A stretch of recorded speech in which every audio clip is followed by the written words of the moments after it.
Workflows is a podcast about saving you time and money in your photography business. I'm your host, Scott Weidenkifowitz, a photographer and content creator who struggles with dyslexia, color blindness, introversion, and anxiety stemming from years of being bullied as a child. Guess what? Workflows have been my rock. I have workflows for every aspect of my life. That's why I am so happy to bring you Workflows, a podcast presented by Imagen. As a company dedicated to saving you time and money in your photography business, it makes sense to enhance and expand the conversation to all things workflows. Tune in and subscribe to hear stories, strategies, and tools that can be your rock. Hear from people just like you. Get to work with Workflows. This is part 2 of my conversation with Frederick Van Johnson from This Week in Photo. I hope you listened to part 1 already, and if you haven't, hit pause, go listen to part 1 right now, and then come back and listen to part 2 as we wrap things up about the future of photography. Without further ado, let's get right into part 2 right now. So, as we get closer to wrapping up, the next thing we wanted to, the next thing we wanted to touch on was automation that we're seeing in album and book designs. There's a bunch of, this whole conversation. Yes, we started with AI. We've been talking about AI, but a lot of this is just automation. Automation makes our lives simpler, no matter what it is, right? Yeah. I mean, I don't know. I can program my garage door so that when I get home, it recognizes I'm home and then my garage door opens. Like, automation is beautiful. So I don't do that because I don't want somebody random just walking into my garage. But yeah, but it's possible. It's a thing. So anyway, it's a thing. Yeah. So album and book design. There's a bunch of different tools out there that do album and book design.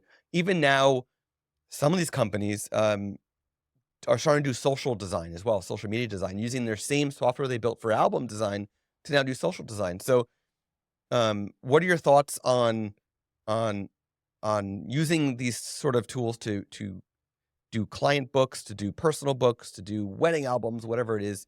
What do you think about those? Brilliant. It's brilliant and much needed. It's another thing, right? You feel like, I know a lot of photographers that I know will say, yeah, I gotta have my fingers on everything and I have to build my layouts and, only I know how to do this. And, that's part of my sauce. Yeah. Sure. For those people, this is not for them because they find a happiness in building the ship in the bottle, right? They find gratification in the journey, which there's nothing wrong with that, of course.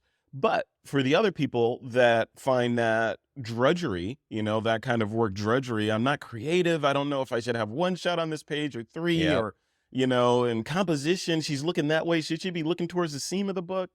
Right. All these decisions that the software already knows, and it can do that. And if the software can look at the shot too and place it in a frame on the page correctly, i.e. not cutting people's heads off and doing all of the right stuff, at the very least, it gives you hours and hours of your day back when it comes to doing this kind of layout, right? And at the end of the day, you still have control over it, right? Because you're finished and you're like, oh, yeah, I probably should put Aunt Jenny in that spot and let's move that one, or maybe this one would be better as a full page. But it gives you a brilliant head start, much like ChatGPT, right? If you gotta, like for me, I had to write my intro for this last conference. I could have written it myself or copy and pasted one of my old ones and changed it or done whatever. But you release ChatGPT on it and it pulls something out that only needs a few minor changes and tonal updates.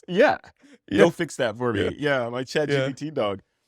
Same thing for album design, these kinds of things, the whole point of technology, one of the main, not the only singular point, but one of the main points of technology is to make our lives easier, to free us up to do the core thing that we enjoy doing. That's what it is. All this other stuff that's kind of hanging around, like in photography, right? Our core goal is to tell stories or create images that others enjoy. That's it. And everything between that finished bit and what we see in our mind's eye is resistance, right? It's okay, I gotta understand how focal lengths work. Okay, I gotta understand this. Oh, half press to focus. Oh, focus area this. Am I shooting RAW or JPEG? Am I shooting high enough resolution? Oh, I have my images now. Now I got to build an album from them. I got to figure out the software to build the albums, to give to my. All that stuff is drudgery in the middle. And when software can pop in there and say, "Hey, Frederick, let me take that off your plate, man. You look like you're stressed." Thank you. Yeah. Thank you. Yeah. Please take it. You can do Yeah. it better than I can. You take it. I'm going to Yeah. check your work, but you take it, and Yeah. we'll keep pressing forward. So Yeah. no, I think those I think we're at the beginning of those as well, right? Because Yeah. as things change and technologies change and new tools pop up for us as content creators to use, so will the demand for how you present the final output change Yeah. as well. And these companies will also hopefully follow suit and keep giving us great things. So yeah, Yeah. I'm I bullish think on the I, whole thing. I think one of the important words that you just used was layout, right? Yeah. Whereas a lot of album and book design tools and software, they use templates, right? Where it's Mm-hmm. here's your starting point, drag your photos in, or just add all, and that's it, right? And then you have to go Mm-hmm. and rearrange. Whereas the more modern solutions, the more intelligent ones, they're analyzing your photos ratings, they're analyzing the times of when the photos were captured, they're analyzing the aesthetics of which way they're looking, if and if they're color or black and white, and then they're laying it out in a way that makes sense based on those photos, not just templatizing Yeah. your design. And I think that's Which is where, and brilliant. again, as you said, you can adjust, but it's giving you that starting point that's more personal to what you actually shot and not Yeah. just the template. Yeah. Um, Yeah. And if so these that's and if these softwares can kind of either through input from you or just learning over time, figure out what your preferences are. yeah, Like, yep, Scott always does X, Y, and Z. So I'm just gonna assume that he wants to do X, Y, and Z with these photos, right? yep, So yeah, if it has that level of ability to infer what the user wants to, then yeah, I mean these tools become like little assistants for us to yeah, let us or do more in yeah, with less time. yeah, or like Scott, for some reason, you keep putting the person with with the seam directly down the person's face. Stop doing it. I'm not gonna let you do it Right. anymore. Right. Yeah, Like absolutely. Yeah. Yeah, prohibit me from doing stupid things.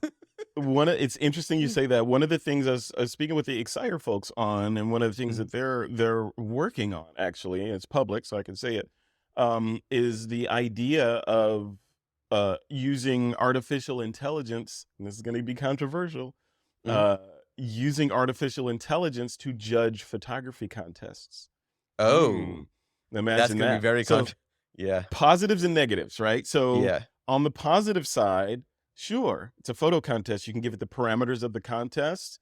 Um, you can, do all the rules can be baked in so that anything that doesn't adhere to the rules of the contest immediately rejected. What a mhm. great filter, right? Instead of us, this was supposed to be a contest about flowers. Why is there a card here with a Yeah. I mean, painted flower on the side, right? as a first pass, I can see Yeah, that being helpful, just so I don't have to look at non-flower photos for a flower correct. contest.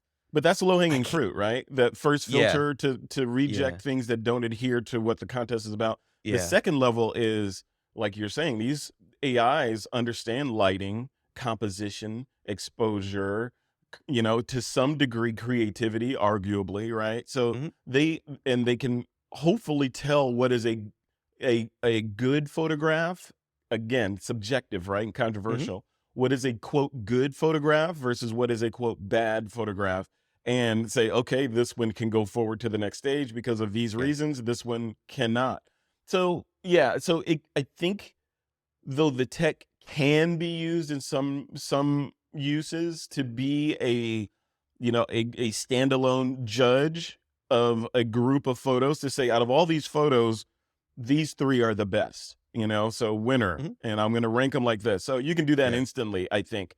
Should we do it? No, I don't think so. I think the way the technology should be used is well, for one, I don't want a robot telling me what's good or not, right? I really value the opinions of other people and other humans that know photography, right? So I want that in there, not yeah, some machine learned, amalgam of data that you apply to my photo. I want subjectivity Yeah. when people are looking at my photos. So under that light, I think it's those kinds of technologies will very clearly have a dial of how much you want their input, but they will be at the beginning of the flow. So maybe even Yeah. at ingest, when you upload a photo, Right. instantly, wouldn't it be great for the software, Yeah. or the page that you're Denied uploading it's not a from, flower. to tell you and why? Yeah. Yeah, exactly. Yeah. Yeah, to tell you, Yeah. no, this does not fit the Yeah. criterion of the blah blah blah. Here's a Yep. reminder of the rules. Boom, go Yeah. So, for it. so Right? that I could see being very useful. To me, as I'm somebody who I don't like photo contests personally. I don't Hmm. submit to photo contests because I don't enjoy them. Um, um, but to me, if I was to submit to a photo contest, I would want to be told ahead of time, we are using AI to either prevent, you know, uh, inaccurate submissions or whatever you want to call it, Yeah. or I would want to be told your photos are being judged by AI, like not by Yes. humans, Hundred because percent. that makes a big difference of whether somebody's going to submit or not, for sure. No, 100%. Yeah. Because Yeah, it should be yeah, I think it should be disclosed wherever used, to be honest with you. I yes, think, yeah, it should, wherever AI is being implemented to a degree, right? Like I mhm, don't need to know that it's, helping me, it's I'm sitting in a public space inside and AI is helping regulate the temperature in that room. I don't need to know that, right, that right, level, but if it's something that's more substantive, like it's judging a photo contest, or it wrote some copy that I'm reading that I could make the assumption was written by a human, I feel like right now at this stage in time, I want some sort of marker on there that says this was at least partially assisted by artificial intelligence, or written completely by artificial intelligence. Same with images, right? yeah, I want, as Midjourney and all of these generative AI technologies get better and better, the distinction between what is a real photograph and what doesn't exist in the world anyway is yeah, becoming harder and harder to discern. So and I don't even know if this is possible, but I want some sort of marker on images or somewhere on a page that, where necessary, not always, but where necessary, that gives me a hint of, oh, this AI was involved in this composition. yeah, If it makes sense, right? If, mhm, for example, here's where it would make sense. I'm looking at a magazine, and who reads magazines here?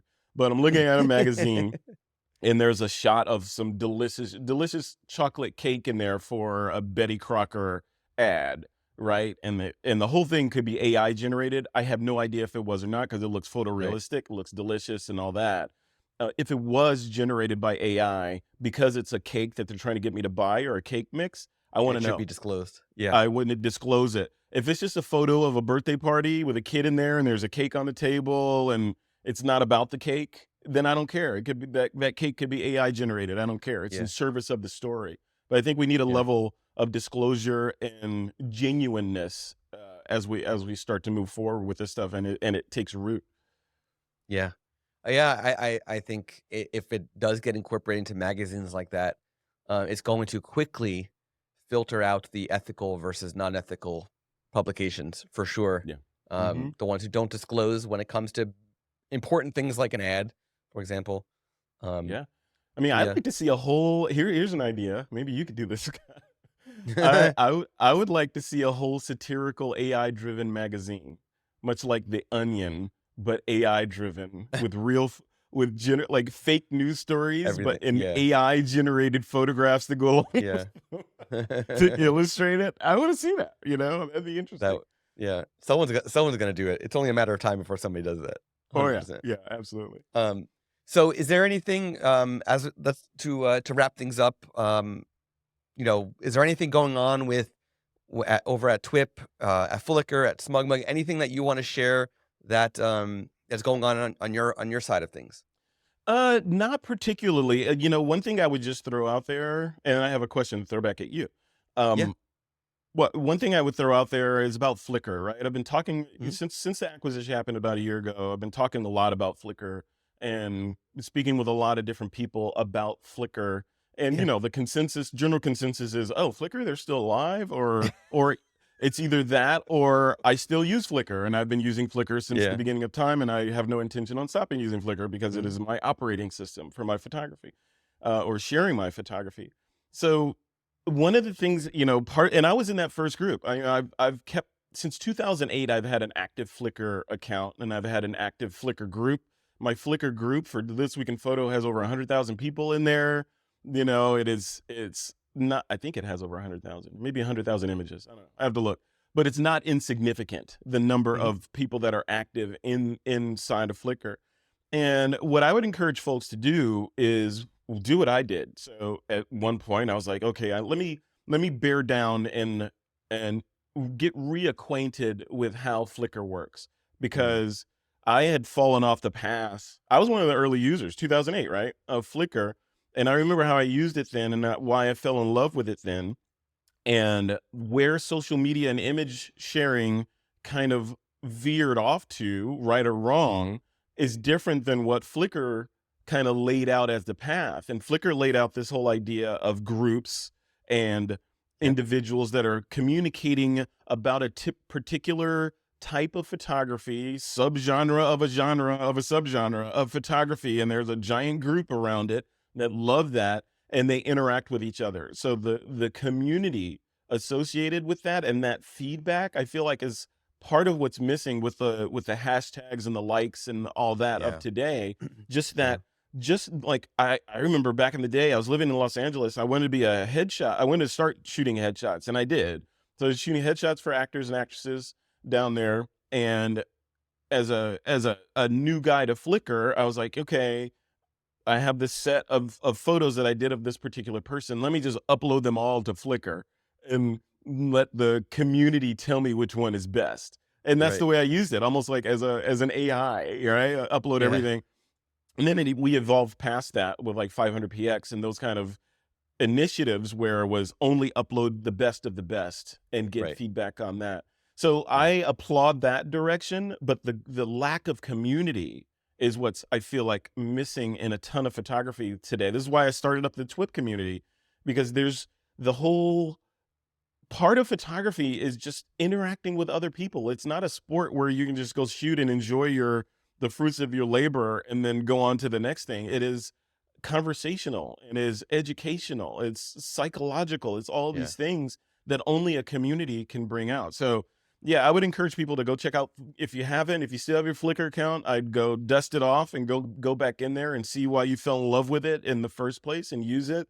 I am not paid to say that. I don't have to say anything about Flickr if I don't want to. It's not part of my agreement, right? Is to talk great about Flickr or SmugMug. But the reason I signed on with and align myself with both companies Mhm. is because I believe in what they're doing, and the Yeah. software is amazing. So yeah, definitely go check it out. It I doesn't just cost anything, yeah. so I would I just go kick just the tires. right, it is they still do have the free plan. I just Hmm. so I'm on the free plan. I haven't had a pro plan in a long time, but um uh, I just pulled up my profile. I've been a member of Flickr since August 2005. Wow, before me, before me, right? See? And that, It's a and you could have, long time. yeah, and you could have canceled your account, for whatever Of course. reasons, and a lot of people did, I think, because of the Flickr was a hot potato back in the day. It was first it was Yeah. independent, and then it wasn't. It got bought by Flick or by Yeah. Yahoo, and then they didn't know what to do with it, and then Yahoo, and fell on rough times, and they sold that off to Yeah. Flickr off to Verizon. All these Yeah. different things that happened. SmugMug, just in their credit, right? And the folks that managed SmugMug. So Mhm. SmugMug looked at Flickr and didn't, I don't think they looked at it from the standpoint of, oh, we can take this thing and, flip it and generate a gazillion dollars. Because if they Oh were yeah, thinking no. that, No. yeah, if they were thinking Right. that, they could have probably done something similar to that by funneling the gazillion Flickr members into Into SmugMug. SmugMug. Yeah. They didn't do that. Yeah. They didn't do No. that. And their reasoning, I'm told, was they they love photography. SmugMug was one of the reasons I wanted to be part of that company. They genuinely love photography, Yeah. and they saw Flickr as part of photography history and History. lore, Yep. and they felt, and all those images and just memories Yeah. that were just on the event horizon, getting ready to be sucked into the black hole. So they were Yeah. like, let's save it, and Yeah.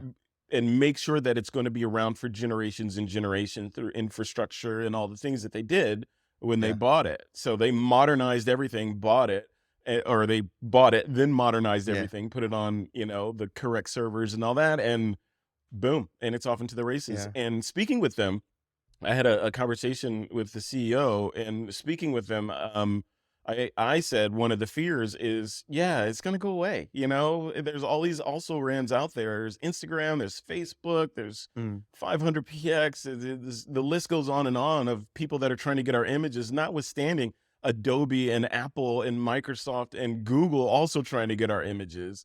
Why would Mm-hmm. I put them on this service over here that was a hot potato and all that?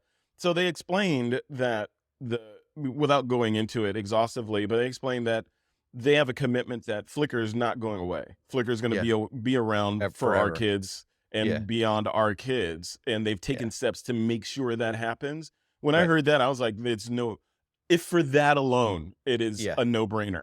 Yeah. I Yeah. don't have to worry about it. Right? At Imaging USA, I had I was lucky enough to sit in with a conversation with Ben, and he gave me the whole spiel, the whole backstory Oh, of Ben of McCaskill? Yeah. yeah, yeah. He gave hmm me the whole story about how the whole Flickr thing happened, and it not only is it fascinating, but it gives me even more respect for the team at SmugMug, Yeah. everybody at SmugMug for putting so much care into photography and what photographers have done for history, right? That's right. Yeah. So it's Yeah, I don't think you're amazing. gonna find I don't think you're gonna find a company with an executive team and a founding team that are more passionate. And I would go out on a limb. I very rarely make definitive pointed statements like this, but knowing those folks and knowing what they're doing, what they could have done, and how much money they could have made, right? Yeah, And that they, despite all that sort of the cash grab that was right in front of them, they I argue that they did the right thing, on the mm, Flickr side and just on the management of the company side. The company yeah, SmugMug has managed to remain private through all mhm, these storms, through, I yeah, mean, the photon torpedoes that have been shot at SmugMug are endless, right? Everything right, from patent troll suits to, infrastructure. You need yeah, to make sure that that's modern and humming along, to advancing the platform while running photographers' businesses and making them money, yeah, and keeping the eye on the ball, which is the people that are customers of both of these companies, well, all three now, including This Week in Photo, are passionate photographers, right? And inside baseball, one of the mission statements for SmugMug, Flickr, and now This Week in Photo is to make the world, and this is the quote, this it's on the wall, right? To mhm, make the world a better place through the power of photography. That's the yeah, mission. That's what yeah, guides everything, is to make the world a better place through the power of photography. My mission yeah, statement for This Week in Photo is and was to entertain, inspire, and educate. However you want to phrase those three things, depending on the yeah, usage, but to entertain photographers, so entertainment, inspiration, and education. And yeah, I've found over the years that when you mix those things together, you get magic, because yeah, photography fits right in there with that. So yeah, yeah, but to throw the question at you, I wanted to throw at you is, the company that you have hitched your wagon to over there. I wanted to talk about that a little bit. This could be a whole separate interview, but I wanted to just kind of go into that world of yeah, what Imagine is working on and what mhm, what your contribution is over there. I'm curious, from a photographer standpoint, but then yeah. also from somebody that's in the industry that is working with companies that build great tools for photographers. What are you guys working on over there? Yeah, so, Imagine 3 years ago started, doing AI photo editing, right? We learn how photographers hmm edit in Lightroom Classic and create what we call a personal AI profile, and then, once that's made, it takes less than 24 hours. Once it's made, we can then edit super fast. We can edit, 1,500 photos in less than 10 minutes. So, and it's only getting faster and faster and better and better. We do a whole wide range of things, including subject mask, automation, and cropping and straightening and do global edits. We do so much, and it definitely been saving photographers a ton of time. Um, Months back, we also announced, and people have been testing our AI culling, our photo selection software. We're actually like analyzing the photos and determining, not saying like this is bad, this is good. Like we're basically just saying like these are the ones that we suggest as your keepers, but we're still giving you everything, so you can still review everything to make sure that we're not overlooking something. Yeah. And that's been an ongoing thing. That's in beta. It's available to all paying customers right now. Awesome. So we've had editing, we've had culling, and what we're doing is we're basically bringing everything into what we are calling a workspace. So this is basically representing natural evolution of our software solution, which streamlines every aspect of a photographer's post-production workflow. We've already started this process by integrating culling into editing. So somebody can upload their photos to us and have the culling done, and then review that in Lightroom, review that in Photo Mechanic, whatever you want, and then quickly, without re-uploading, just choose what you want to send off to editing. It's painless. So we've been weaving the science that we've been building into a photographer's workflow. And so we're basically, what we've got is this whole roadmap of post-production tasks that can be conquered in super fast lighting speed, precision, all using AI and automation, Awesome. and facilitating the ability to get post-production work done faster and safer, secure, So it's empowering like photographers, basically. it Yeah. sounds like what we were talking about before, right? That's what technology is for, is to take Yeah, things yeah, off of your plate so that you can, presumably the thing that you love doing is shooting, right? As a photographer, or maybe it's yeah. post-processing, I don't know, but for the most part, I think the common denominator for most photographers is we love taking photos, and the other part of it is we love sharing those photos, and everything in Yeah. between that is, has varying degrees of difficulty depending on Yeah. where you find joy. um but what I'm curious about from Mhm. your software standpoint is, take like, who is it for? Like, is it for Yeah. event photographers? Is it for wedding photographers? Is it for headshot or portrait? So, yeah, it's Who? interesting. So when we originally came out, we originally created the software for wedding photographers, of course. Hmm. Hmm. Um, but as we've come to find, there's all sorts of photographers that are using Imagine. We've got sports photographers, we've got NASCAR photographers, literally Sure. NASCAR photographers. Wow. We have family portrait photographers. We have theater photographers that are using Imagine. So it really, a lot of headshot photographers, right? We've got the Hmm. wide range boudoir, you name it, they're using Imagine. So Wow. we are built for um, bulk photo editing in whatever capacity is needed. Bulk could be 5 photos at once. Bulk could be a million photos at once. It doesn't make a difference. We can handle as little or as much as needed. And it's just a matter of, right now we support Lightroom Classic. We are working towards supporting Capture One as well. Hmm. Um, Awesome. but yeah. So So take me it's through that just real quick. I know we're yeah, out of time, but I'm curious because yeah. I want to use the software, right? So if I'm shooting portraits, or let's say I'm doing a model shoot, right? Yeah. And we're taking photos on this, in Sacramento or whatever. I come back with my memory card. I'm shooting Nikon. I don't have camera to cloud, so I come back with my memory card, and but at that point of ingestion is where it's going to go on my hard drives and get replicated and do all the things, and I'm going to bring it into Lightroom Classic. So currently, my flow would be, okay, all right, I'm going to sit down, got my glass of wine, okay, import my photos, let's Yeah. go and do a first Mhm. pass, and basically find the photos that I feel like are worthy of me taking to the next level, i.e., Right. working on cropping, adjusting, removing, etc. And that's basically where it goes. So I work on those, and then those go into a finished folder, and then I put them on, SmugMug, and send the person a link, and Mhm. all the things. How does Imagine fit in that flow, in my Yeah. flow? So Like, where would yeah. I plug So you in? what you would do is, once you import into Lightroom, right? Before you even do anything else, right? To any reviewing of the photos before your Hmm. first pass, you'd import it to Lightroom. You would then open the Imagen app and you would upload that entire folder or the collection, whichever you work in, up to Imagen and let it do the first pass for you. So what you're doing is From within Lightroom or as a separate app? So so it's a outside of separate app. Lightroom, separate It's app. a separate Okay. app. Yeah. Yep, but it directly reads your catalog information. Okay. Um, and you would literally send us the folder. We would upload smart previews if they exist. If they don't, we make our own temporary smart previews. We upload those. Our calling AI will analyze it, give you back the information. You would download it. If your Lightroom preferences have XMP turned on, XMPs will be made. If they don't, we'll just inject it into the database of Lightroom, and they'll show up anyway, either as stars or colors. So there's your first pass. You now go back to Lightroom, Wow. review the data.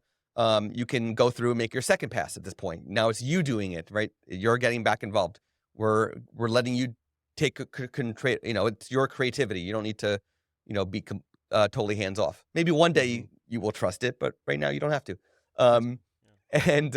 And so you do your fine tuning of the coal, and then you go back to the Imagen app and say, okay, I've made my changes. Everything 5-star is what I want to edit. And now it re-uploads back the metadata just to see what was changed. Then that takes 2 seconds, just as a text file. And then it goes off to editing just the way that you would edit. And then again, in a couple minutes, it'll be done. You download it back to Lightroom and you'd open up Lightroom and see them popping in. Ready. So is the idea with Imagen to get me to help me with culling, of course. But on the helping me with culling, is does it learn over time what I like based on what I've rejected and what I've kept? And So can I tweak it? So can I say, like, personally, if I'm shooting a model session or something, I may favor towards my 85 mil lens and a blurry background, and I always want the nearest eye to be tack sharp focus. Those are 3 main things. Can it key on those? So right now, it doesn't personalize culling. That is something that we will get to once we are happy with the overall output for majority of our of the Imagen users. At that point, once we're happy and we take it out of beta, now we can then turn on personalization, and then it'll learn from your needs. But we are holding off on enabling personalization until we are happy with like the general output of what it's doing for everybody. But the editing is 100% personalized. So editing wise, it will learn it'll learn from what I like to say from A to Z. A being what you do in camera, and Z or Z being the final edit. So it'll learn everything that you do and just do it for you. And so again, it's not it's all non-destructive in Lightroom still. So it doesn't have to be the end if you don't want it to be. You can still do blemish removal in Photoshop if you want. You can still do blemish removal in Lightroom if you want, or use portraiture, or whatever it is. You can still keep going to further enhance the photo for your creative needs. So it sounds like what I said earlier about how I used to use Flickr back in the day as like a crowdsourced culling tool to tell me what shots are great. Sounds like Imagen is doing that now. So I can upload my headshot shoot of actor ABC on the beach. I can upload all those photos. It's going to initially go through and tell me which ones I should care about and work on based on smarts, and then apply some corrections to those selects at the end, and then present those back to me. So now I have a starting point of really great images that are almost ready to go. Then I can go in and do some final cropping, or I want this like this, or I want to make this one for TikTok, whatever. So I can do all that stuff later, but it gets me to the point where all these photos are good, and all these photos we've edited them to make sure that they are ready for you to add your special sauce to, right? Is that accurate? Okay. Pretty much, yeah. I mean, the culling and editing are 2 separate things. You can do one or the other, but it's part of. You could do it either separate or you could do it together. That's the whole thing. We're going with this sort of integrated experience, so that it's all one. And we're not ending there. We're going to be adding features to be able to send your final edit to your gallery automatically.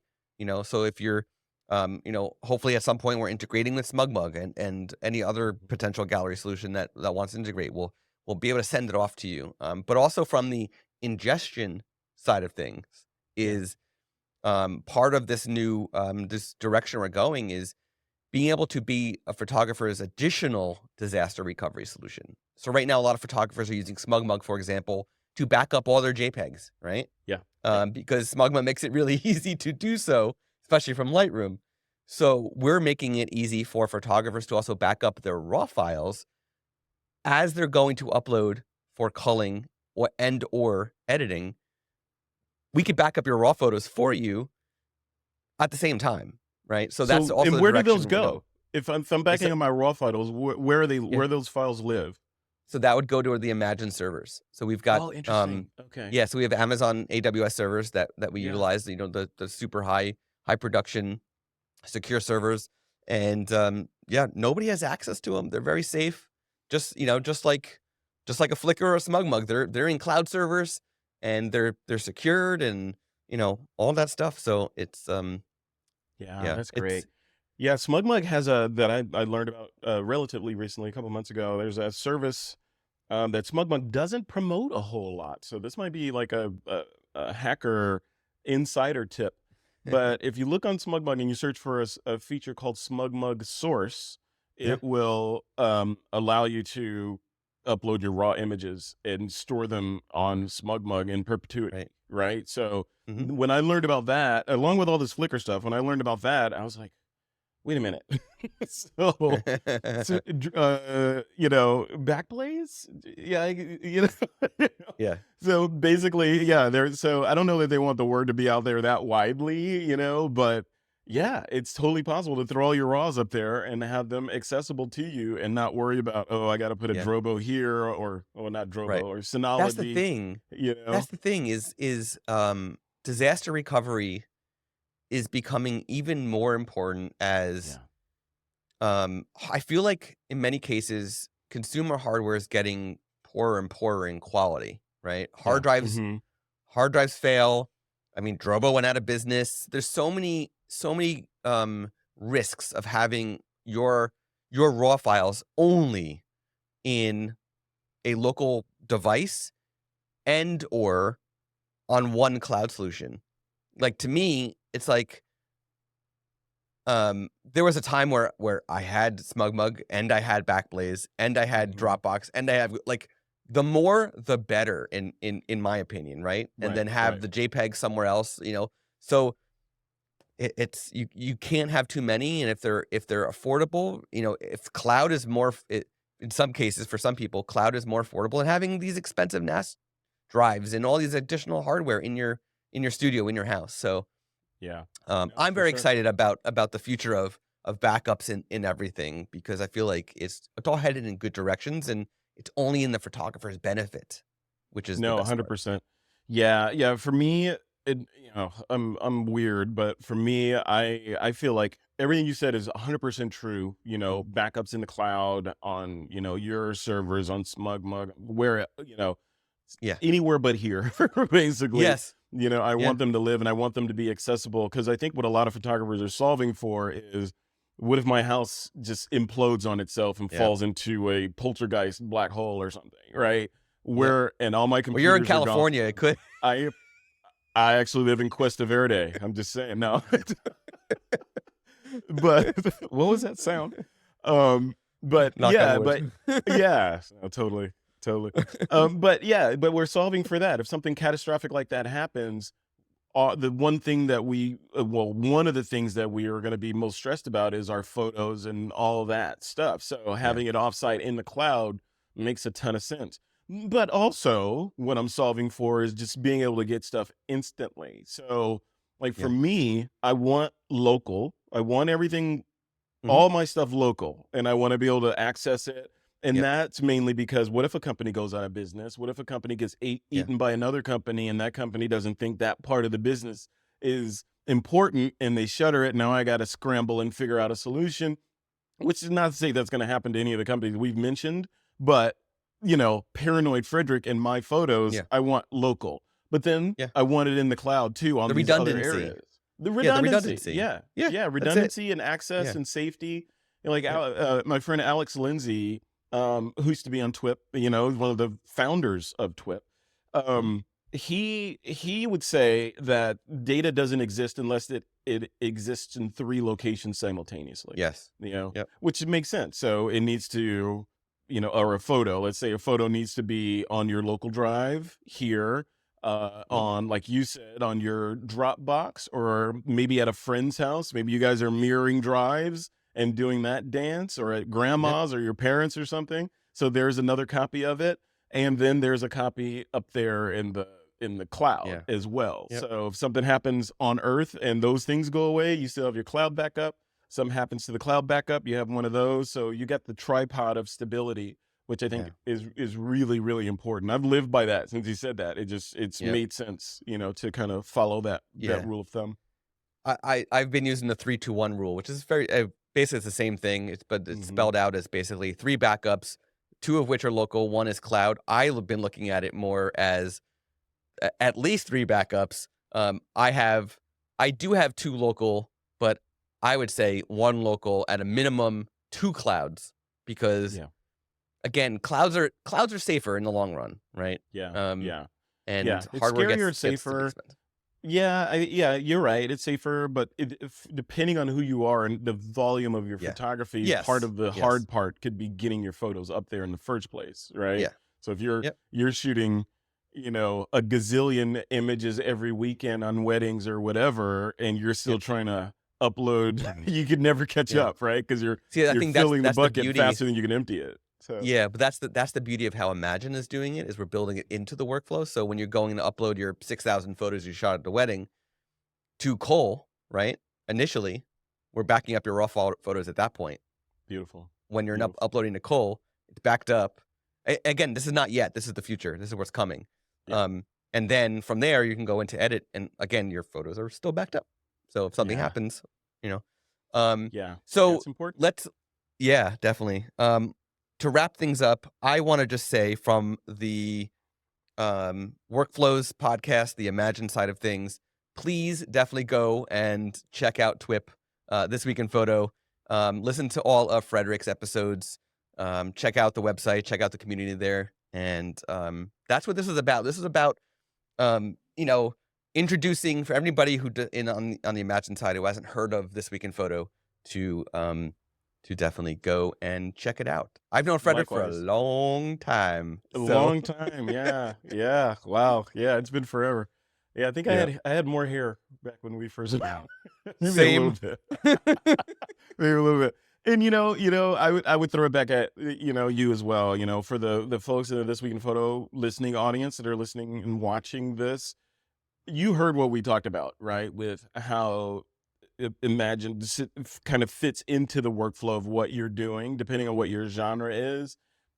Yeah, I mean, you can't not check it out, right? I mean, and one of the people behind the company, Scott here, so they're genuine people doing genuine things that are genuinely in service of making the world a better place through the power of photography, right? And making your journey in photography a little bit easier, a little bit more pleasurable, using the tools correctly, Mm, using AI tools correctly to help you be better at what you're doing. yeah. Like in the case of Grammarly, I talked about in the beginning of the conversation how Grammarly has helped me become a better writer because Yeah. it's low key showing me what I'm doing wrong repetitively Yeah. so that I'm fixing it, as I go along. Yep. Same thing with what you guys are doing. I see parallels there, like, oh, Yeah. okay.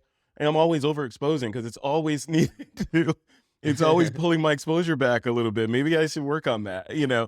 So those sorts of things. So I would say partner, don't vilify AI, and the technologies that the various tangents that AI is comprised of.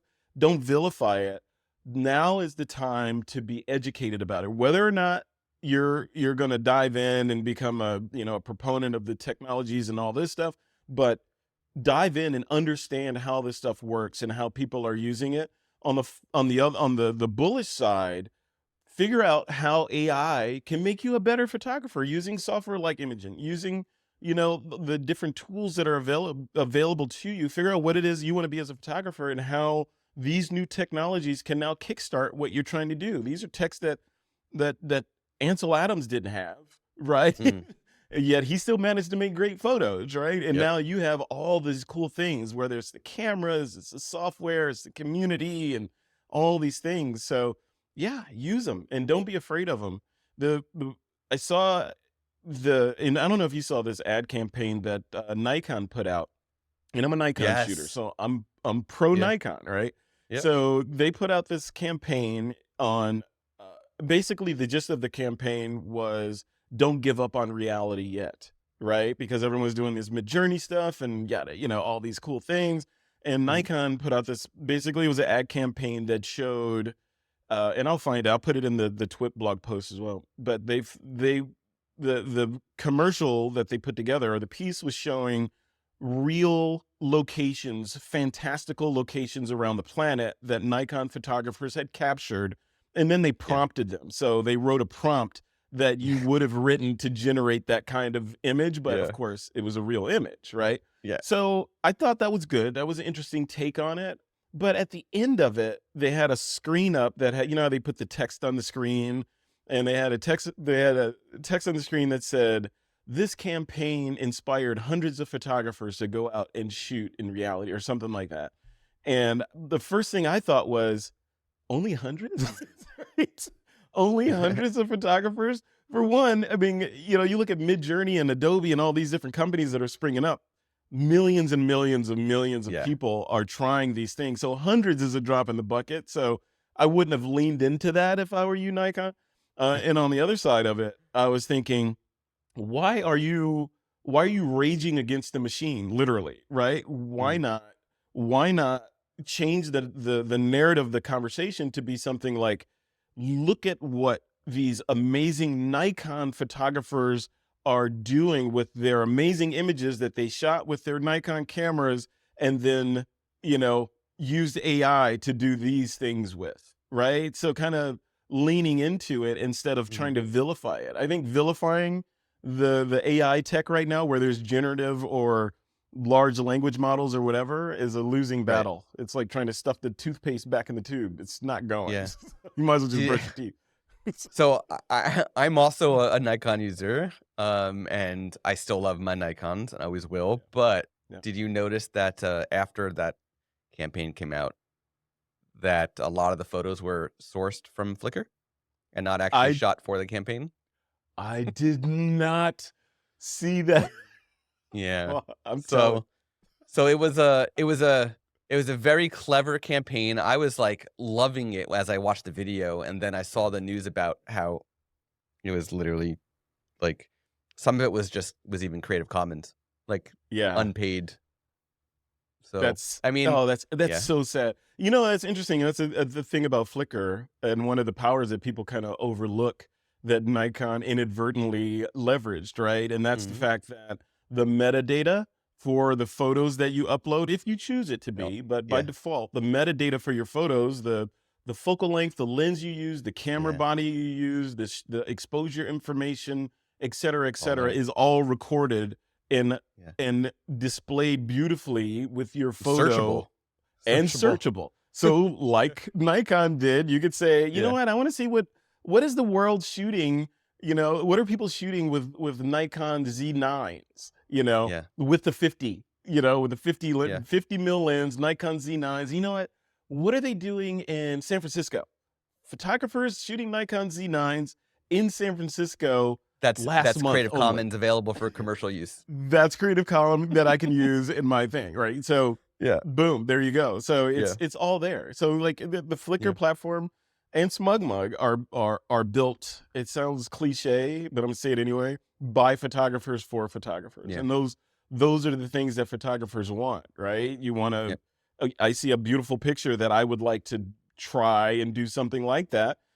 Instantly, I want to know what you shot it with, not so much the camera body, but what lens and exposure and all Yeah. that other stuff. So I think Yep. one of the things Flickr may consider, I don't know if they're considering it now, but I know when I first joined the company, Flickr had spun up a whole new category to allow people that were generating video game photography to upload and categorize. So like in software like or games like Horizon Zero Dawn, right? So beautiful game, open world game, has a feature in there where you could just wander around and pull out a virtual camera and take a photo of the scene. Turns out Right. that's your photo. That is Yeah. now your photo. So you can take that photo and upload it to Flickr as your photo, and it'll be categorized appropriately. So I'm thinking, AI is probably next, right? To have something up Probably. there that we Yeah. can flag it as if it's not already there, it may already be Yeah. there. They're fast.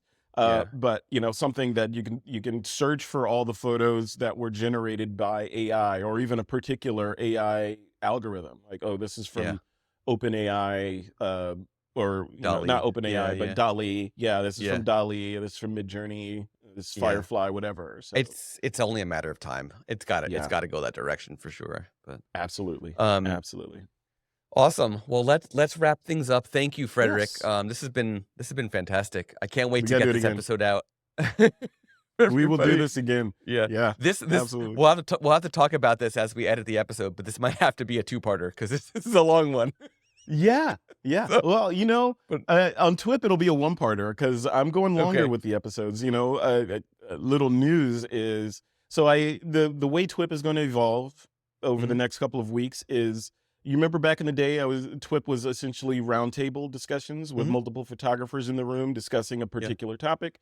So going back to that, which is inherently longer form, right? So we're Mhm. going to move to that. But then also the one-on-one interviews will continue, so we'll have those on the feed as well. And now I'm adding on the short form side, the YouTube channel will start evolving into more small tidbits of information, whether it be a review of a particular piece of software like yours, or some piece of kit like some a new lens or some new bobble Yeah. for the camera that came out. So we'll do short form product reviews, maybe 15-20 minutes or so will start going Nice. up on the YouTube channel. So all that stuff is kind of represents the next evolution of TWIP, kind of regressing in one area, going Mhm. back to the roundtable, and Mhm. pressing forward in another area, kind of Yeah, but embracing that's the YouTube. diverse set of shows of like parts of the show. I think it's great.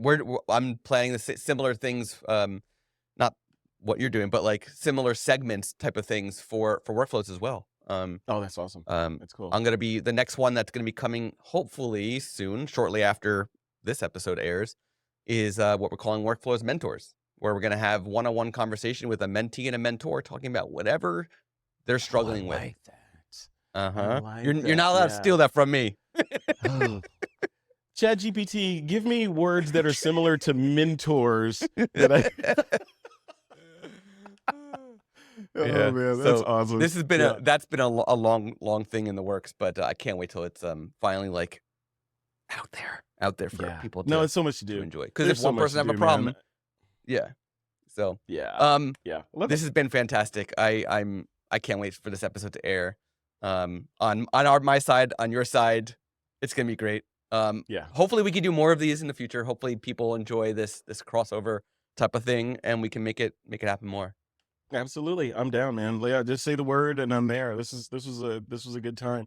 And yeah, and folks, if you want to connect with me, obviously I'm at thisweekinphoto.com is the podcast and all the good things. Hundreds, like I was saying, hundreds and hundreds of episodes up there with a ton of people from the industry, all corners of the industry are up there. So if you feel like listening to conversations similar to this, about Mhm. various topics, just head over to thisweekinphoto.com for that.